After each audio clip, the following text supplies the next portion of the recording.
WWE Monday Night Raw. We're looking at April 21st, 2025, coming to you live from Las Vegas. This is going to be the exclamation point on the top of WrestleMania. This is going to be the end of the WrestleMania week.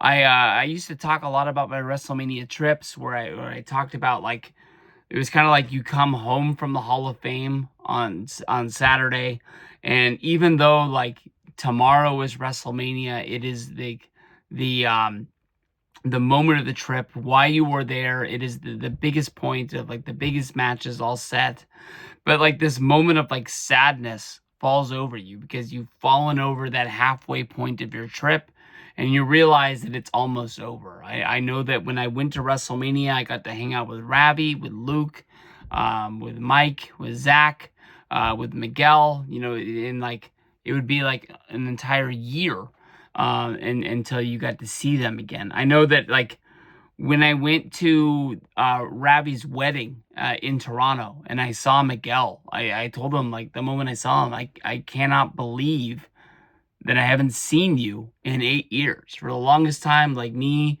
Ravi and Miguel, we felt like we were like this. It was almost like, any big show that we went to, the other one was going to be there. And then all of a sudden it just fell apart and it slipped away and we didn't really know that was going. Monday Night Raw was always a fun thing to go to. The Raw after Mania, it seemed like it kicked off like the next year of WWE, almost like it was the first day of the season. And I think that's what everybody hopes for, whether it's going to be, some sort of like debut, some sort of return. Brock Lesnar returning after WrestleMania 28. Cena had just had like the biggest match of his life against The Rock. He didn't get the job done. And you got to be wondering, like, what is next in the cards for John Cena?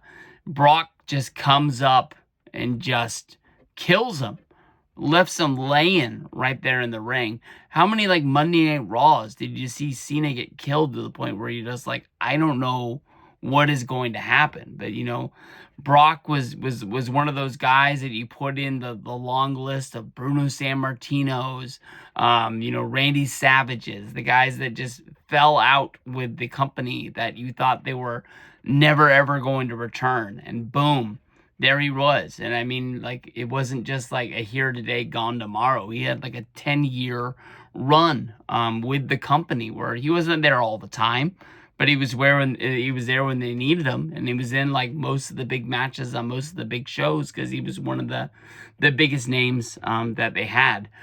This year at the Raw after Mania, I think more than anything, I'm looking forward to seeing John Cena with the championship, having some sort of like a championship party where he can basically say that he's done it, and that he is the champion, and he can do his whole spiel of being the last real world champion, and that he has taken this belt. He's going to go back to, where does he live? Orlando. And he's going to basically sleep with that championship for the rest of his career, and that we're never going to see it again. I'm really looking forward to Cena having a run of not showing up with the championship. I think that that's really going to help WWE create and guide stars along the way.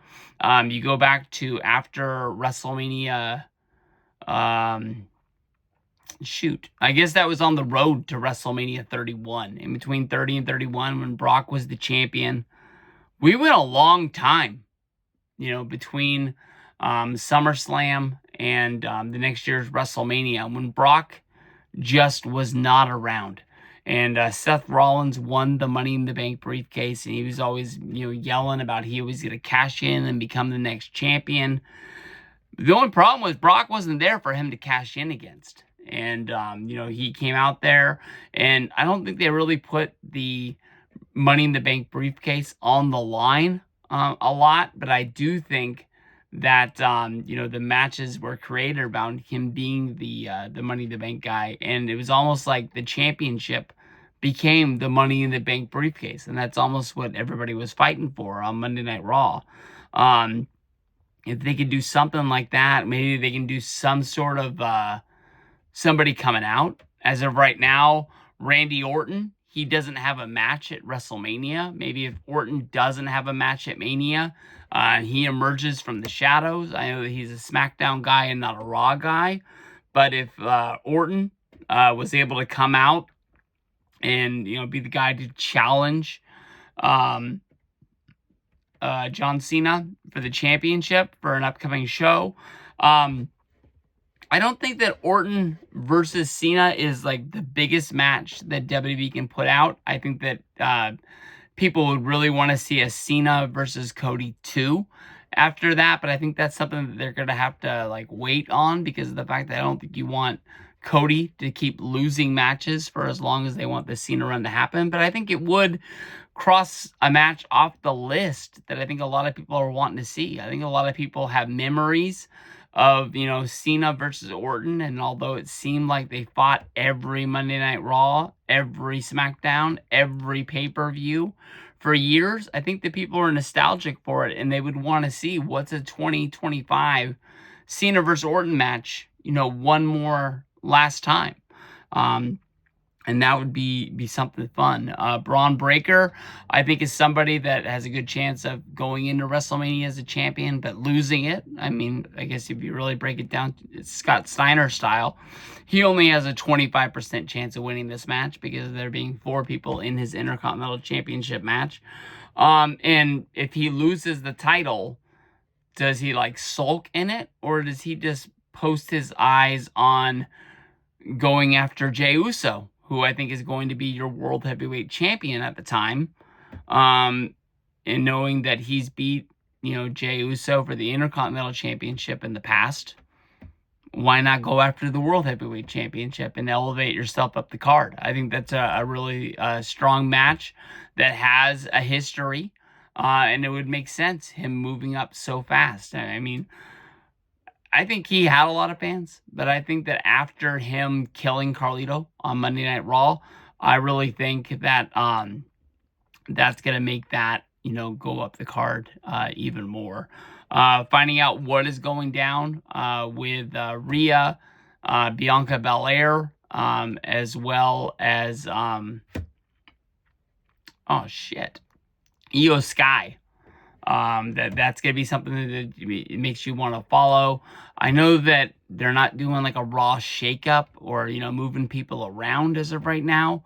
With them being called free agents and being able to sign how they want to, but definitely something involving Jade and Naomi with Bianca Belair. You would think that if Bianca wins this match, she's going to be heavily featured on Raw.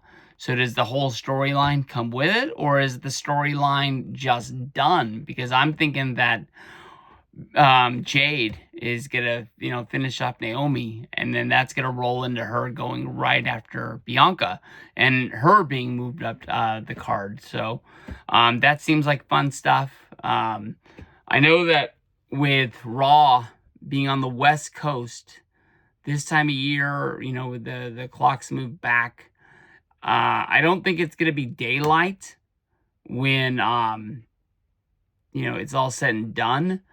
I think that, leaving Monday Night Raw, people are going to empty out into the streets, whether that means they're going to go all the way back down to Fremont Street, or people will kind of like walk the strip all the way back to their hotels. I think there might be a big-time party atmosphere out of Monday Night Raw. I know that a lot of people will have to get back to their hotels to pack and get all their stuff miraculously back into their suitcases with their handfuls of merch and bags of stuff that they have bought. But I have a morning flight leaving on Tuesday, but it's not the first flight out on purpose because I want to make sure that I soak up every moment that I can. I know that Monday is like the biggest free day that I have before Raw, and I know that I'm going to be wanting to cross off a lot of things off my list that I haven't hit yet. I'm guessing the doors will probably open 3:30 to 4. Show starts at 5. No, it'll probably start like 4:30. They're gonna tape something for like main event or something like that. So maybe doors open at 3. But still, you'll have time in order to sleep off WrestleMania night 2, and then be able to get out and then hit a few things. I just want to make sure that all the sights will be seen, all the roller coasters will be rid, and we're gonna have fun. But this night, you know, the Raw After Manias, they haven't been like the best the last few years. But I'm really hoping that this one right here is going to be a change of pace, and they're going to want to get back to making this must see for anybody that goes to a WrestleMania city, where if it's New Orleans the next year, or what. But we'll see. Monday Night Raw. Let's go.